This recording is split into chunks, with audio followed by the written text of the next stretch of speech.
Bienvenue sur votre chaîne préférée Akhbar al-Blad de Hassan Atlemsan.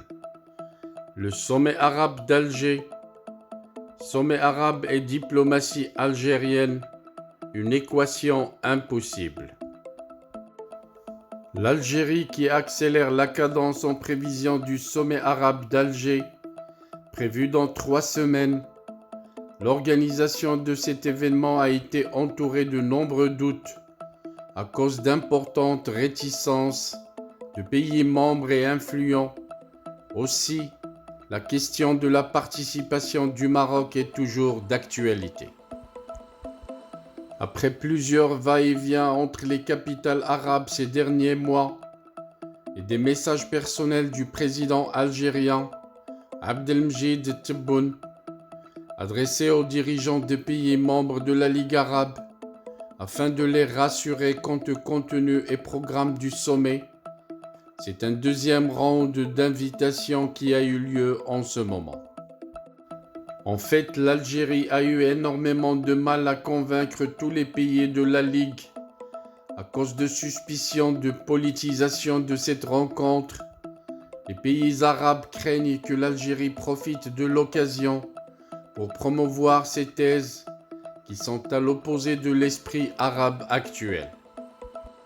Ce sommet arabe d'Alger, pour lequel l'Algérie a tout misé pour redorer son blason diplomatique et régional, est toujours menacé d'annulation ou de report à quelques semaines de sa possible tenue, même si la question de la récupération du siège de la Syrie, très désirée par l'Algérie, a été clarifiée.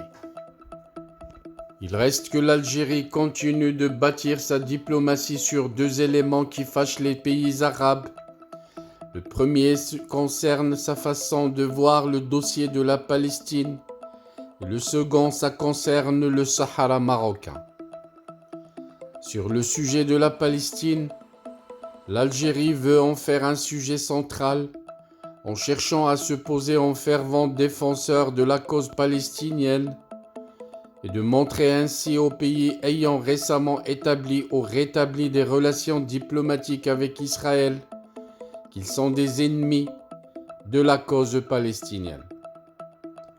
D'ailleurs, le temps est déjà donné par Alger, puisque la toute première invitation officielle a été adressée à Mahmoud Abbas, ce qui ne semble pas rassurer les capitales arabes.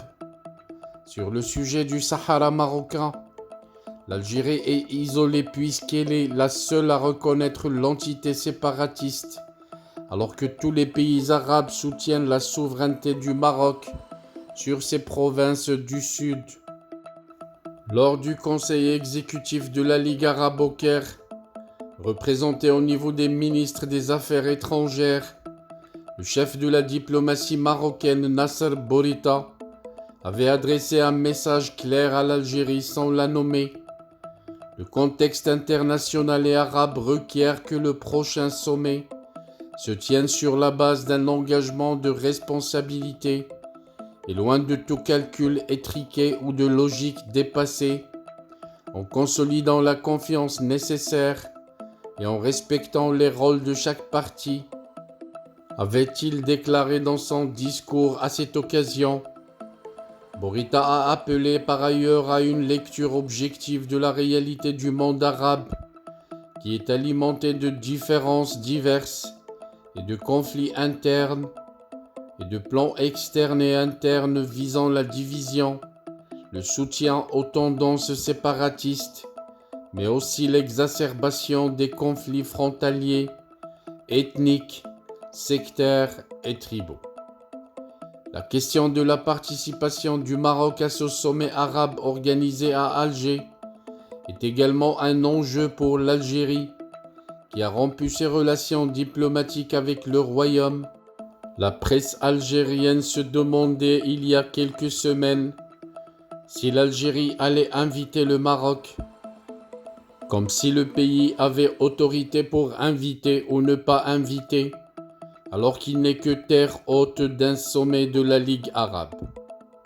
Il convient de souligner que le Maroc, en tant que membre à part entière de la Ligue arabe, a déjà organisé 7 sommets arabes et en dépit de relations rompues par l'Algérie, le régime de Tebboune a été obligé d'inviter le royaume en envoyant son ministre de la Justice.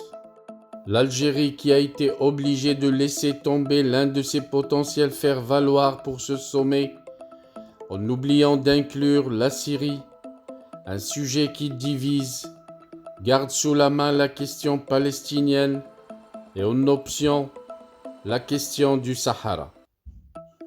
Le pays est également en conflit direct avec l'un des États les plus influents au sein de la Ligue arabe, à savoir l'Égypte où se trouve le siège de l'organisation.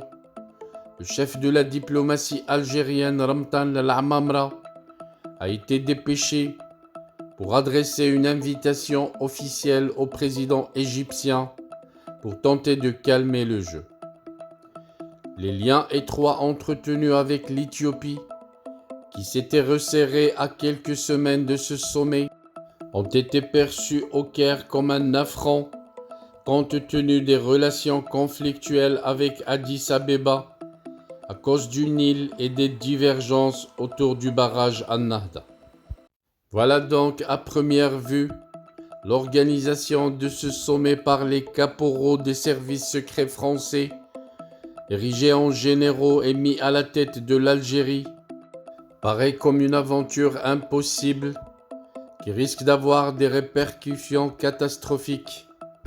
Vu la mentalité constipée et hostile de la diplomatie algérienne, téléguidée par des caporaux qui ne comprennent rien en matière de diplomatie.